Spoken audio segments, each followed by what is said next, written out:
Well, just to give a little bit my background, see why I consider myself enough of an expert to speak to you.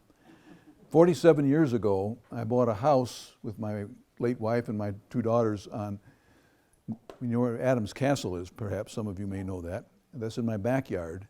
And across the street on the other side of me is a house built before that in 1924. So I was stuck between two historic houses for the last 47 years. And that has, I still live there. That has led me to, over the years, to get more and more interested in other historic houses in Bloomfield area, not just those two. They were the start.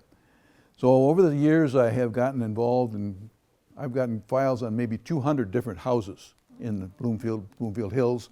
Not Birmingham, I leave them do their own thing pretty much because they have their own active historical group. But so I've got folders with 2 sheets of paper in it. I got some with 200 sheets of paper in it, depending upon how much detail I've gone into.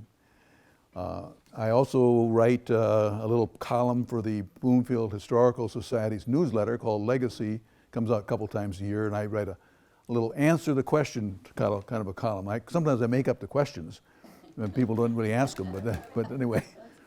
And some of you might have seen some of my recent things for the last, back in 2 or 3 years ago, I was doing little articles for the Bloomfield Township electric newsletter, e-newsletter. They're a little called History Next Door.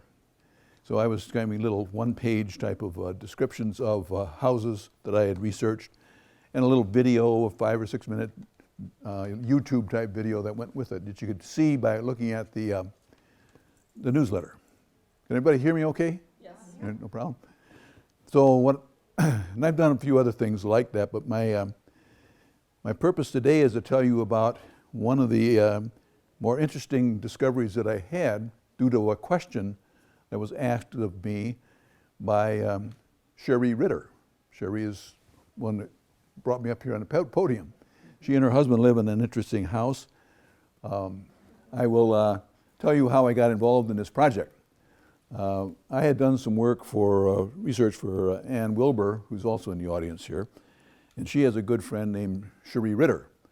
Sherry had talked to Ann about some foundations or stone things she had in her backyard that for years, they've lived there for 10 or more years and didn't know what these structures were. And so she asked could I help her figure out what might have been there before, because they certainly weren't built there with their house. Cherie contacted me, or I contacted her at Ann's recommendation, and I said, could I help Cherie figure out what had been there before her house was built in the 80s? And so I did that. But what you'll see in this presentation are things that I learned in the process of doing that. We'll talk a little bit about the early landowners, very little about that, about a company called the Newcomb Endicott Department Store, about the Junipers estate itself, which is where Sherry lives, it's outside doing that, I guess. A couple of buildings that are still on that property, something called the Echo Park Day Camp. Anybody remember the Echo Park Day Camp? Some of you remember that, okay. And what's there presently. So what we're going to do is cover these topics, but first of all, this is kind of what I had in my mind, might be in the back of Cherie's yard, some stone work that she thought might be foundations or so forth. So I asked her, where did you live? Where do you live? She said, well, I live on Copperwood Drive in that Echo Park subdivision number 1 or 2. And so what I did is I pulled up one of the maps that I have available on the internet. It's a layout of the township. She told me what her address was, so I was able to, whoops, wrong button. So I was able to outline her house, and then I take the same map and I brought in the 1940 aerial view of that map without changing the dimensions or anything. And what I saw on the 1940 aerial map was, by golly, there was something right in her lot where her house is now. Mm-hmm. Then I remembered that I had read about something, was an estate out there at one time. Anyway, that's a close-up of Cherie's house from the aerial view with her. But you can't see the walls and things that are there in this picture, but you'll see them in a minute. I had remember reading about somebody named Newcomb. I'd heard about C.A. Newcomb years and years ago in the Historical Society. And estate that he had out here called the Junipers. And I tried for years to figure out where this Junipers estate was. And I knew where it was kind of because of the dimensions of it that had been put on the an article in a magazine that was published back in 1927. But we have, this is Echo Road, kind of curves up to, this is Long Lake Road off the map here. And over on this side is the new high school up here. And then you got the senior center over here. Telegraph Road now runs along here, but it didn't at the time. So Newcomb had property there. C.A. Newcomb Jr.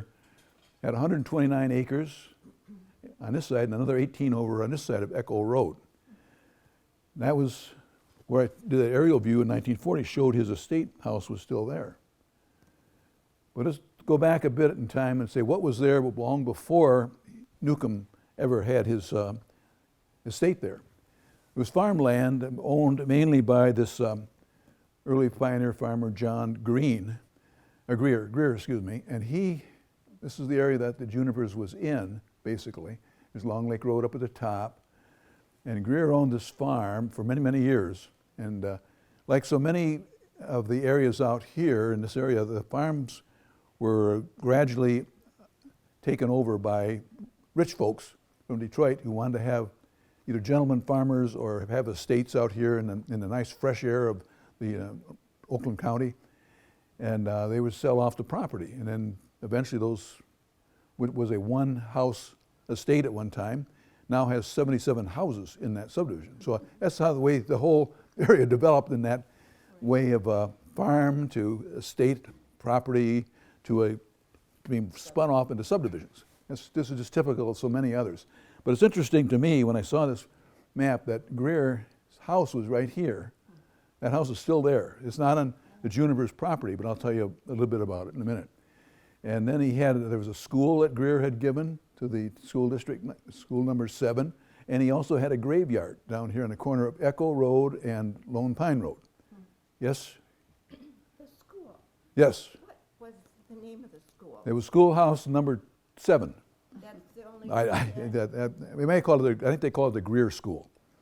Okay. It was back in the late 1800s and early 1900s. And it's long gone. There's a big gated community in there now called the Pines of Lone Pine or something. It's, you guys probably have been in there. That's Minnow Lake. You've heard of that. Anyway, this house was where Greer's farmstead was, where his home house and his farm buildings. This is an 1872 map of the area. Nothing much there except farmland and one house and a graveyard and a schoolhouse. In 1915, some of you may have seen this map in the township. Township on their wall in their auditorium has a 6-foot by 4-foot hand-painted watercolor map, bird's eye view map of the township that was painted back in 1915, was what the township looked like back in 1915. And it was done by a developer, Judson Bradway. He hired it to be done so he could help sell his properties out here in Bloomfield. So he wanted to be able to show people in his office where these different areas he was going to be developing were. Anyway, the Junipers that we'll be talking about was here. This is, again, Long Lake Road. Bill Vetter lives over here, and Joan, and my friend are in the front row here. And this is the Echo Road. And the property didn't go all the way up to Long Lake Road, but almost. And then this little area I circled here was Greer's farmhouse. But this map, we had it digitized. The Historical Society went to great efforts to get it all digitally captured so you can look at it online and look in and zoom in on different areas so you can look at that farmland. And that's what you see on the map if you get in real close to it. That's where Greer's farmhouse was. He's the one who sold the property to this Newcomb guy. That's the house. That house is still there today. I think it's 1239 Cottingham. If you ever know where Cottingham Road is, it's one of the roads in that. What is it? I can't remember the name of it. It's, you know, it's a gated community off of Lone Pine Road near Echo Road. Anybody know the name of it? Help me remember the name of that subdivision. Anyway, he had a lot of buildings. He didn't sell. He didn't sell his house to Newcomb. He purposely excluded it from what he sold to Newcomb. But it's still, that house is still there today. It's been being, modified and added. It's this big stone house, one of the 5 or 6 stone houses in the township, actually built out of field stones. Now, who was this guy, C.A. Newcomb Jr.? The company, Newcomb and Endicott Company, was a department store in downtown Detroit that was founded in 1868, right after the Civil War. One of the first big true department stores in downtown Detroit. And it lasted until 1927, when a upstart company that came in to play 13 years after Newcomb's place by the name of J.L. Hudson, in 1881, took over, built a boys and men's clothing store. It wasn't a full department store, it was just for boys and men's clothing. But by 1927, he had bought out Newcomb and Endicott, and they were located on the corner of Woodward Avenue and Gratiot, downtown Detroit. Now this, give you an idea, in 1919, C.A. Newcomb Company and Endicott decided to add 12 stories on top of their house, on top of their building, which is down here in Gratiot and Woodward. And if you look closely, you probably can't see it, but if you could see it, that says J.L. Hudson. So J.L. Hudson's was right next door in the 20s to this Newcomb Endicott Company department store. And that's what it looked like when they had finished the construction of the 12-story.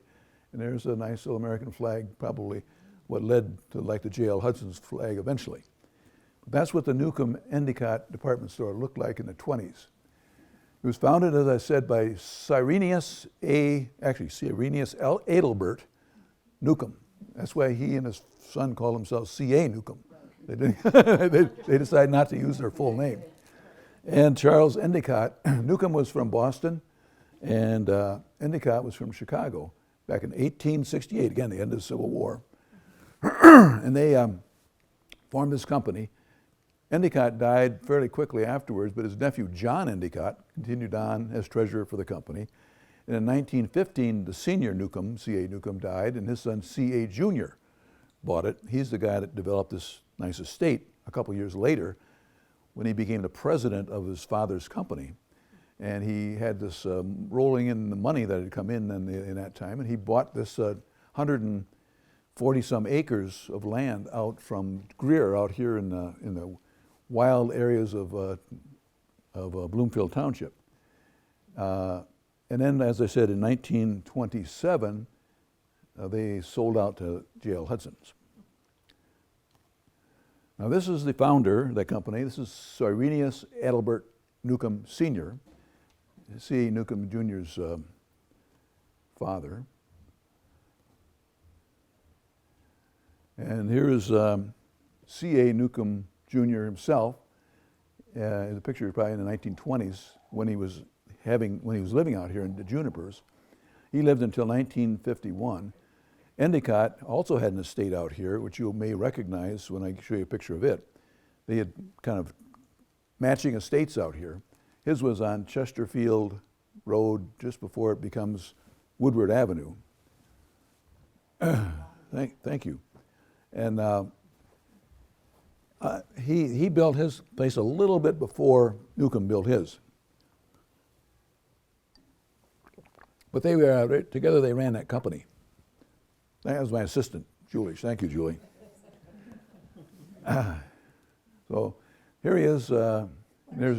She's your darling daughter.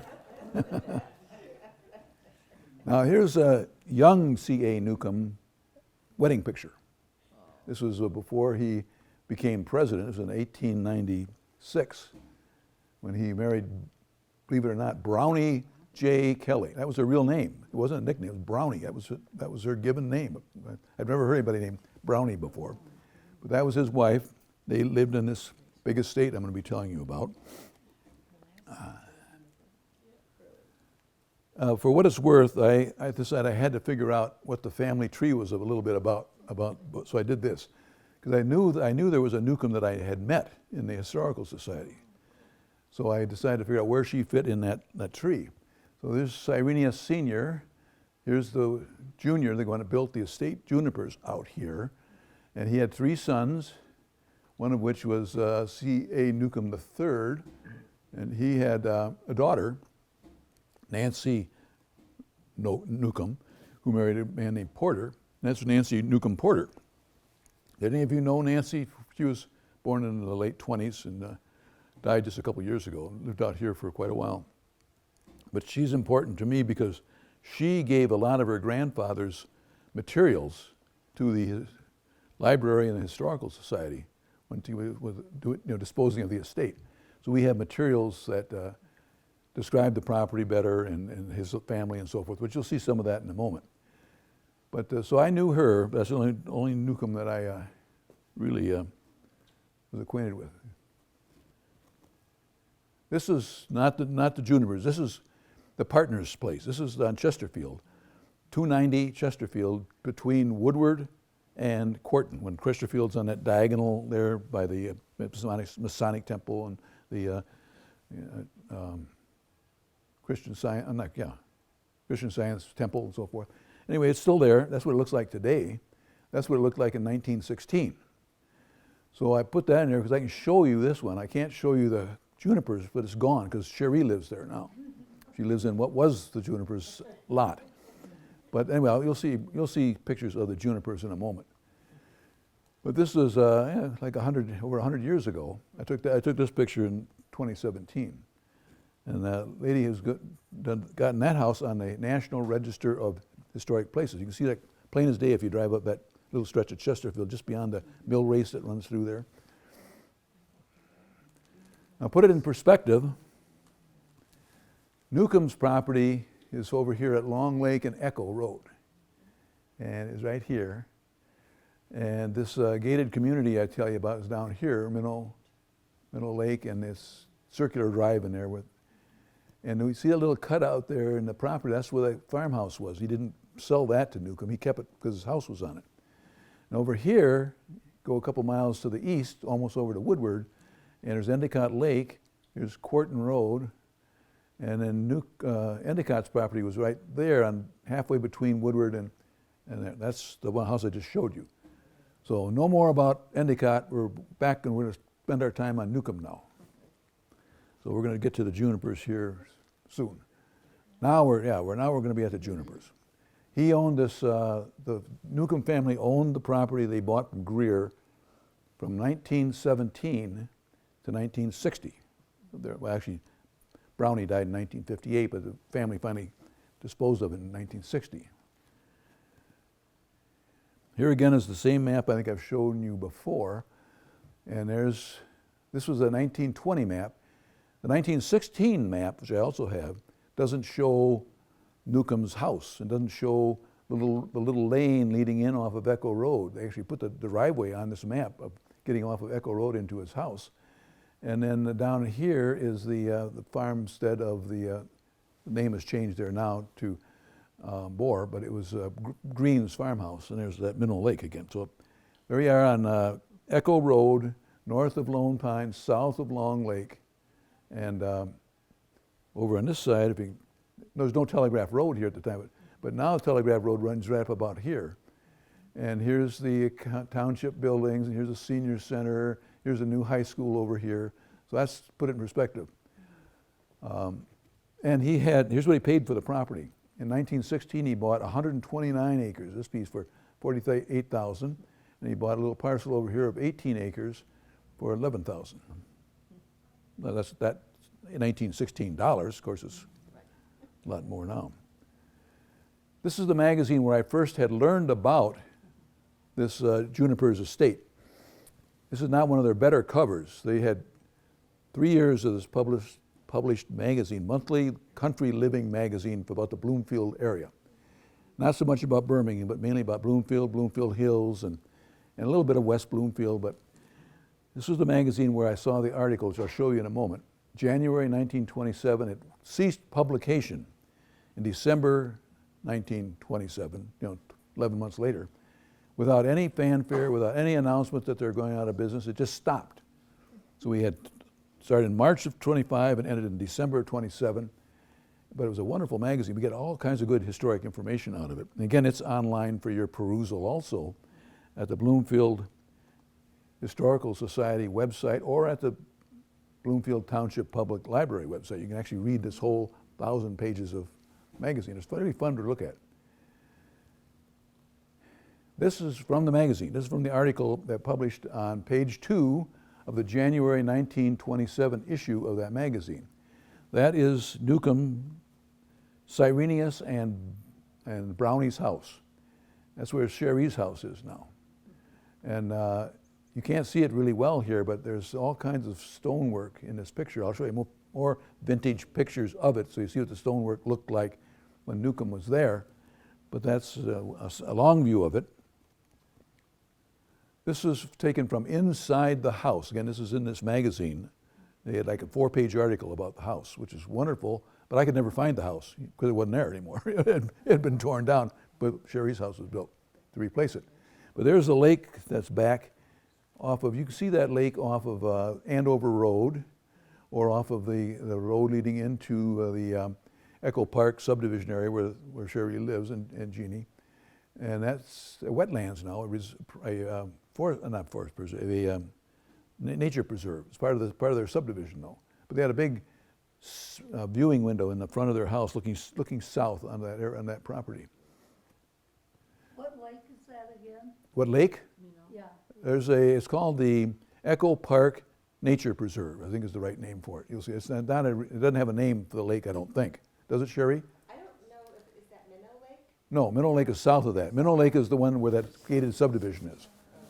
But anyway, there's no name on the lake that I can find, but it's there. You can see it. It was all kind of covered with marshy land around it and cattails and stagmites or whatever it is growing around it. But this was looking at the house from down lower level. Now this house isn't on top of a hill. It looks like it's on top of a hill here. But Sherry will attest there's hills behind them yet to go up even higher up towards Long Lake Road. But they're pretty high above the lake area. And there's a little bit of that stonework. Here's some more of it here. There's a little fish pond on it there. And this, the reason I circled this area right here is a photo by Hilmer. Davis Hilmer was a professional photographer in Detroit. I didn't know anything about him until his great-grandson sent us 2 of his photo albums that he had. He used to be a photographer for all the major stores in Detroit, did their windows and lots of advertising photographs for them and stuff. Hilmer was a self-styled photographer, professional photographer, and he gave us 2 albums, not this house. He had 2 other houses that I'd researched that we have the nice black and white 10 by 17 photos of the house. So when I saw his name show up here, I said, well, I've got 2 of his other albums. But here you see a little bit of the stonework, and you see on the side of the house and so forth. And we'll see more of that later. Now this was the description in the magazine. Makes it sound like a lovely place, and it was. This tells you how they, remember to get there, they couldn't come up Telegraph Road and come in on Andover Road and sneak up past Sherry's house.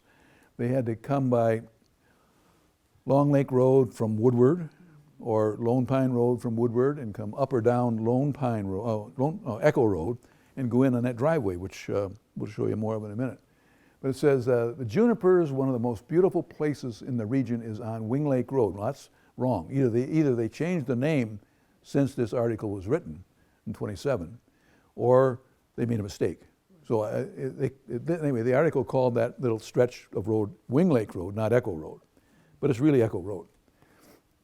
It runs north between Long Lake Road and Lone Pine Road, about 4 miles west of Woodward Avenue. A real country road, unpaved, still is unpaved today, as you well know. People want it that way, I guess. And winding through woods and hills, Wing Lake Road, Echo Road, gives the character of the Junipers as you approach it. Behind it are oak and hickory trees and up a hill. Now, still, it's very hilly behind it, and you can see where that woods would have been. That was a nice description of the area, and this is a bit hard to read, hard to see, but I found it interesting. This is one of the items that Nancy Newcomb Porter gave from her grandfather's material on the Newcomb's file, and it's in our file at the library now in the archives room. And it's an attempt to plat out. There's Echo Road, And the Long Lake Road is up here again. And the Junipers house that I showed you pictures of is right here. Had a couple of garages, and it had I call it a stable here. It was a barn, I guess, really. And it had a carriage house, which I learned since is a tenant's house. We'll tell you more about that in a minute. These two houses are still there on Echo Road. And his way in was off of this green driveway, and they circle around behind the house, and so therefore that's apparently at the very end of her life, Bonnie Newcomb was thinking of subdividing the property, after she died, and the family would sell it off in parcels. It didn't happen that way, but that was her. This was an attempt to subdivide it back then in 1958. I think I had a map date on that. So are you with me? We know where we are now, Echo Road, south of Long Lake Road. You can still drive up Echo Road, and you can see the converted barn or stable. You can see the carriage house, or I call it a tenant house. I'll show you pictures of both of those. And I said the local history archives in the library received much of this material from Nancy Newcomb Porter, the granddaughter of Cyrenius Newcomb. Now, in that materials that she gave to the library and to the Historical Society, there's a nice biography, or memoir, I'll call it, illustrated and containing pictures and a beautiful bound document that Newcomb wrote in his lifetime. It's about 30 or 40 pages, and it's available. It's been scanned and digitized, so you can read that online also. I'll show you a few things from it, but was a wonderful document to have. There's an abstract of the property, a topographical map. That's the one I just showed you, showing the road into the property and where they subdivide it. Some various vintage photographs, a history of the company. And I need to point out that Newcomb was very, very prominent in Cranbrook. When he retired in 27 after selling off to Hudson's, 6 or 7 years later, he got involved with the Cranbrook Institute of Science, was a founding director of the Cranbrook Institute of Science, and served as its director for 14 years. So he was very prominent there, and there's lots of newspaper clippings and things about the Cranbrook Institute of Science, where he had been a mover and a shaker, if you will, in that wonderful place. This is a cover of his memoir. Very fancily done. It's in the, let's see, we don't have the actual copy of the memoir. They scanned it, very high resolution scanning. So you can read it all and see all the pictures in it by going online. And it's his work about trying to document his life, about his company and about the property. I cut a couple things out of it. I mean, it's online now, so I just cut and paste it. But this is a centerfold in that book. This is the house. You saw the picture of it from the afterglow.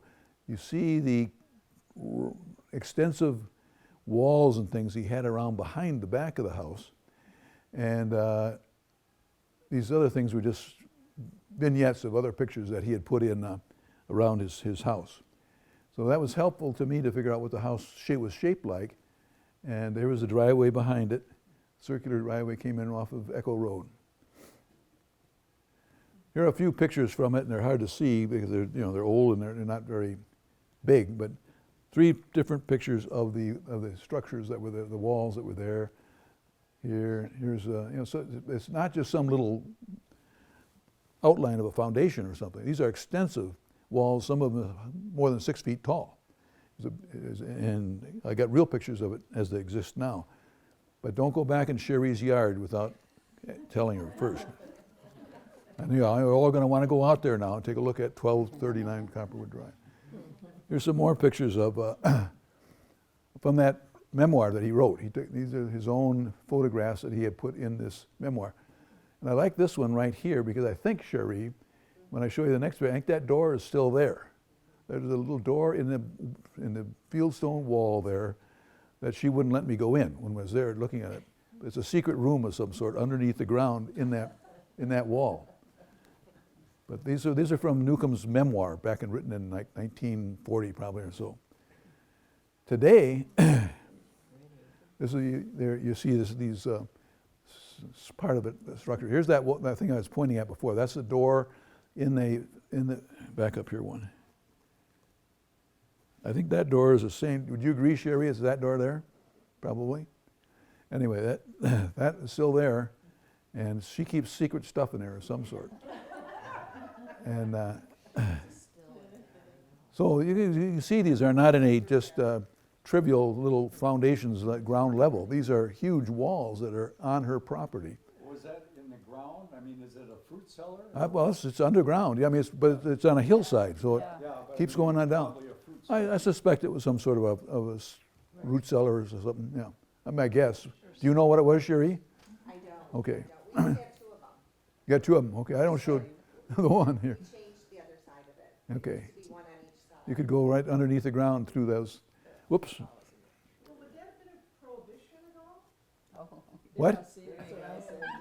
Distillery back there. There you go. I didn't hear the question or comment. Distillery. I said, would it have had anything to do with prohibition? I doubt it. It could have been, but it's pretty obvious that it's too visible.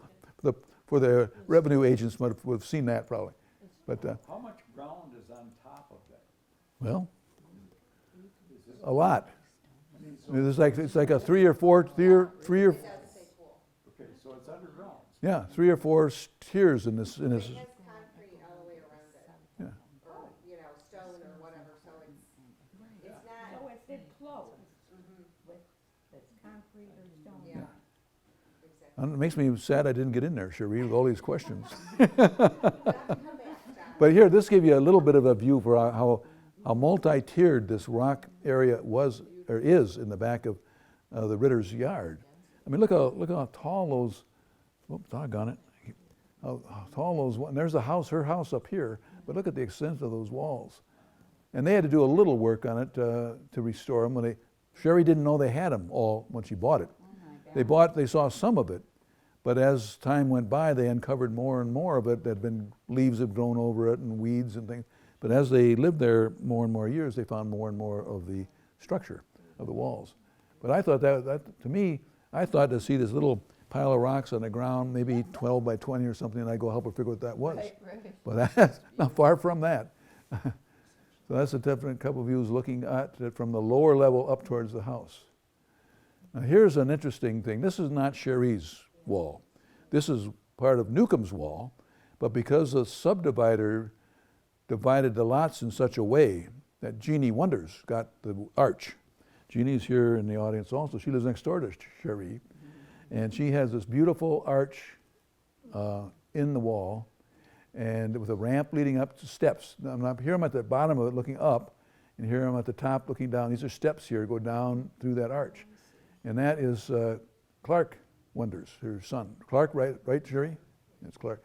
He's over 6 feet tall, so you can give you an idea of the size of that arch. So it's a sizable structure, and beautifully built, and nicely that the builder didn't just knock it down and bury all that stuff, right? It was really wonderful to have.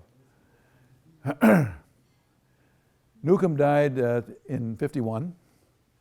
What did it say? He was 80 years old? Yeah, 80 years old. I've already exceeded him a little. Brownie died a little bit later in 58, just before she could subdivide the property as she was kind of planning on it. Before I move on to the use of the land after that, I want to show you the 2 other structures that were built by Newcomb that still exist on his property. The tenant house and the stable, I call it. The tenant house is right here. You can see it on that 1920 map. Here's Echo Road again. There's his driveway into his house. And there's a little house shown here. That was built at the same time Newcomb's estate house was built. They call it a tenant house. We thought it was a carriage house or a guard house or something, but it was listed on actually had the blueprint for it. Sherry's neighbor brought the blueprints for that little house over to us when we presented this topic at her house, and I have a picture of that in a minute. But that's still there. It is actually 4285 Echo Road. You can see it barely from the road. I mean, it's close to the road, but it's got lots of trees and things. It's hard to, unless you drive up their driveway and encroach on their property, you can't see it well. They let me walk around and take a couple pictures for my presentation, but that's the house. It's not a very big house. It's nice, and you'll see that the lines of it If you, I'll show you here, that's the back of it, and that's the front of it. I compare it, because I was trying to learn about this, I compare it. There's Newcomb's estate house, and here is the tenant's house. And even though it's much smaller, it has similar roof lines, similar architectural style, and so forth. So, and I didn't know who had built Newcomb's house. They never saw the plans for it, never saw anything in the articles that who the architect was. So, but fortunately, the neighbor who brought his blueprints with him, you can't see that, I'll show you a little close-up in a minute. That's a one-page blueprint of that tenant house, two floors. And at the bottom of it, it has the name, I'll show you a close-up of this. It does include the architect's name, which I will say is the same architect that designed Newcomb's house. But I'll tell you why in a minute, why I think that. But here's a close-up of it, of the legendary of it. It says the tenant house for C.A. Newcomb Jr., and it's a Bloomfield Hills, and the architect is Harry S.A.N.G.E.L.L., Angel, or Engel. He was the architect that designed it, and there's a date here that I cut off on his page, 1920. So the same year that they were building Newcomb's big house, they were building this tenant house, which he rented out to a tenant, I guess. So now I know, because of the similarity of the two structures, I'm sure, and the timing of it, I'm sure the same architect designed the big house. In that house today are John and Rhonda Angelo. They've learned it for quite a while. And there are some other owners of it, some names you may recognize, but it was constructed by Newcomb in 1917 to 1920 time frame.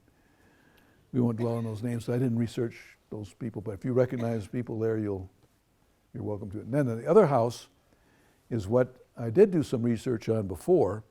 This all happened because I was doing some research on the guy that lived there, the artist that lived in the stable, or the studio, called the studio, 4301, just south of the tenant house, right along. In this one you can see much better from Echo Road than you can even the tenant house. You'll recognize it probably. This is what you see today if you drive by it. This is what it looked like in a vintage photograph. It was a barn, basically. I call it a stable. I'm not sure what, but it was built a couple years after the tenant house and after the main house. But it was part of Newcomb's property, and he sold it while he was still living. Just 2 years before he died, he sold it to an artist named John Copen. But anyway, they've since put an addition on it, and it's quite a nice looking house, right from the road. It's right close to Echo Road. You ever see that, Bill, driving by there? Well, you'll see it when you go home. You drive by there. Again, it was built about 1921 or so, a couple years after the tenant house. John Copen bought it in '49 and turned it into a house, a studio. And then there are a couple of other owners, the current owners down here at the bottom. I have not met Marilyn Roth, but she apparently still lives in that house. It's been around for over 100 years, so it's been there a while. This is the loft in the barn. This was taken in the. Has anybody been in there? Have you ever been in that house? I was told by somebody that still is a loft like that in that house. But look at the roof rafters and the structure of it. Here's John Copen himself at his easel painting. This was the Detroit Times. Everybody remember the Detroit Times newspaper as opposed to the Free Press and the News? Detroit Times, 1956, published an article about him and showed him at work in his converted barn stable. This is now his studio. And he is known for some really great work. He was a noted portrait and cover artist. He did 40 years, now count 40 years of covers for the AAA Motor News magazine. Just like this daughter of the guy that did the Afterglow did his covers, Copen did the covers for the AAA magazine for 40 years. He also did portraits of 4 governors of Michigan. Whoops, back up here. Van Wagoner through G. Menon Williams. His portraits of them are at the Capitol down in Lansing. And probably his best known work is as the artist would call it, a triptych, a 3-part painting called Man and Transportation at the Detroit Public Library, and it's 12 feet tall by 18 feet wide, and it looks like this. He did it for the 100th anniversary of the Detroit Public Library under commission. I'm sure they paid him to do this painting. It's about transportation from in the 1850s. You see horses and buggies and Native Americans and things in this portrait. And then in 1905, you see the emergence of horse-drawn vehicles and horseless carriages, if you will. Just in the cars starting to come out. And then his vision of what it would be after 1965, when he did the painting, was that we'd be traveling around on rocket ships. Well, some people do, but you had to pay $1 billion to take a trip on one of those. But anyway, that's 12 feet tall and 18 feet wide, and it's over an entrance to one part of the interior of the Detroit Public Library, painted by John Copeland, who lived in that converted barn, if you will. So I thought that was pretty, pretty interesting. Yes, back there. I have one of his paintings because my father worked for Motor News and the artist gave him, Really? she's one of his covers. One of the covers? Yeah. The actual original of it? Yeah, I have the original. Well, good. That's wonderful. That is cool. There's also a painting of his in the public library of a Conestoga wagon being drawn through the, and it is that they show that inside the public Detroit, Bloomfield Township Public Library. You'll see that in there sometimes. I'm glad that you had it. What month was it? Oh, wow. That would be, although I do have the magazine. Okay, well, that's good. One of the things I've told my kids, don't just toss it. Right, right. Good that you have that. What's on the cover? It's a Aladdin on a magic carpet. One of 40 years worth of his covers. So he ended up like so many people from here, moving to Florida in his later years, and he died when he was in Florida. But he lived there for 20 years, from 49 to 69. Now, what happened to Junipers after Brownie and Cyrenius died, it became what some of you may remember as Echo Park Day Camp, or Echo Park Preschool. It was a part of the process too. The parents in the area and some of the businessmen decided that rather than let the people who were disposing of the property of the Newcombs just parcel it all out into subdivisions, which eventually had happened, eventually did, but in the 1960s they bought a bunch of the property, a good portion of it, and turned it into this day camp for kids in the area, which some of you attended or know people that attended them. And this is what they bought. This is the border of the Newcomb Junipers estate is this dark reddish line around here. And within there were 51 acres. Is that what I said? About 52 acres that they bought for the camp, including the house. So they bought this Echo Park they bought this property from Newcomb. Didn't quite include this wetlands or this lake over here, but it did. And it didn't include the barn, and it didn't include I call it carriage house here, but it's before I knew it was a tenant house. That's before I saw the blueprint. I was told it was a carriage house. And then there was another house here that was sold later on in the 70s. And anyway, here's how you got into the Echo Park day camp area through the road off of Echo Road here. And they went in and they used the house and a lot of the grounds for it. But this was an interesting place. The guy that ran it for many years, some of you may remember his name, Edwin Westfall. He was a doctor in the area. He and his wife ran it for like 12 years. Maybe like the director of it or something. And this was his obituary. But I've got a couple pictures from the Free Press. When I went into the Free Press on my historic newspaper search, I wanted to see what they had anything on this Echo Park Day Camp, and they had a couple nice pictures. This is a slippy slide that they built one day, coming right down from Sherry's house probably, down to the lake below. And they put this plastic stuff on the ground, ran a hose, which you can see right here, pouring water on it, so the kids could slide down this long slope. And it's a steep drop off there. It's got like 3 tiers of walls and that kind of stuff that near that area. And those kids are lined up all the way back down to here to go down this improvised toboggan run in the summertime at camp. But the one that really surprised me the most and delighted me the most when I saw it was the next picture.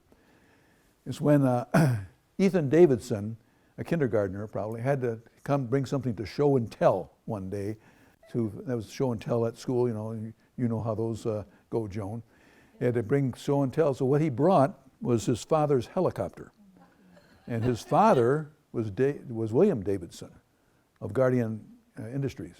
And that's William Davidson in the, that's William Davidson in the helicopter. And there's Ethan down there underneath it at show and tell in 1973 in the article. So I thought that was pretty cute. And all the kids back here lined up to see what Ethan was going to show them. Sort of interesting because in '73 I had truck responsibility for Chevrolet Engineering, and we bought the windshield glass from William Davidson. All right, there you go. There's a connection there. And Mr. Vetter lives near there too. Now, what's there today? You saw what it was like with one house on it and two little buildings beside this one big house and 140 some acres. Today is made up of several subdivisions and some township buildings. There's a subdivision called the Junipers, which was first one platted in 1955, just shortly after C.A. Newcomb died. While Browning was still living, and I was on the 18-acre parcel on the west side of Echo Road. There's a road in there called Junipers, and you can go in there and see the 9 lots that are in there. Nice homes in there. Then there's Echo Park 1, Echo Park 2. Sherry, do you live in Echo Park 1 or 2? Yeah, I think ours was the first. Echo Park 1? Yeah, okay. That's where Sherry's house and Newcomb's house used to be. And the lakes of Echo Park, off of Hidden Lake Drive, which is the southern part of the property, runs right in towards that lake. I'll show you a map in a minute. And then there are these 3 private lots I told you about, the barn and the tenant house and the house that was sold that was on the driveway. And then the Township Senior Services Building is on Newcomb's property off of Andover Road. You go in that way. And also part of the property is used for the Township Firehouse and DPW buildings. So looking at the property now, again, the outline of the property is here out the outside. There's that lake. They call it the Echo Park Nature Preserve. It's actually on the maps that way. And here's we were talking about this at lunch, here's the easement that Sherry and Jeannie could walk in to go to that. It happens to be now between 2 lots, and the people that own the lots have given up on the idea of it, or taken over the property, don't even consider it an easement anymore. So they use it to put their plants in and things, so forth. So it's not really a usable easement. But again, here's where Newcomb's house was. Here's where the tenant house is. Here's where the converted stable is. And here's the first subdivision they did in '55, the Junipers, little 9 lots over there. And the senior center, here's Andover Road. Here's the high school, new high school. Here's the Bloomfield Township buildings. And here's the Township Senior Services Center. So these were all built in the 80s. Developer was David V. Johnson, and he developed almost all this property in there. 77 lots in this little 140-some acre estate of C.A. Newcomb, which again is the story of almost all the subdivisions in this area. They were one time farms, then they were private estates often of people that would want to, like the Briggs estate over on Squirrel Road and Long Lake Road. And that became 66 lots in there. And they all eventually sold off the property because of higher taxes or because of greed for money or something. It all became developed into these subdivisions we all are happy enough to be living in. So that's what's there today, and I think that, my last picture. He isn't here today, but that is Tom Ritter. Tom Ritter is the owner of the house that's on the property of C.A. Newcomb. So I'll give you an idea of how the size of, this is the lowest level of the walls. It's like 3rd level down. His golf course is up a couple levels, his putting green and so forth. But it is beautifully built, those stone structures were. And they did a little bit of work on them, I'm told by Tom, that they had to restore them a little bit. But they tried to do it in a, as we say in the preservation area, a respectful way. Keep it looking like what it would have looked like. They didn't, I don't think they had to tear anything down and really rebuild it completely. So with that, that's the end. Any questions?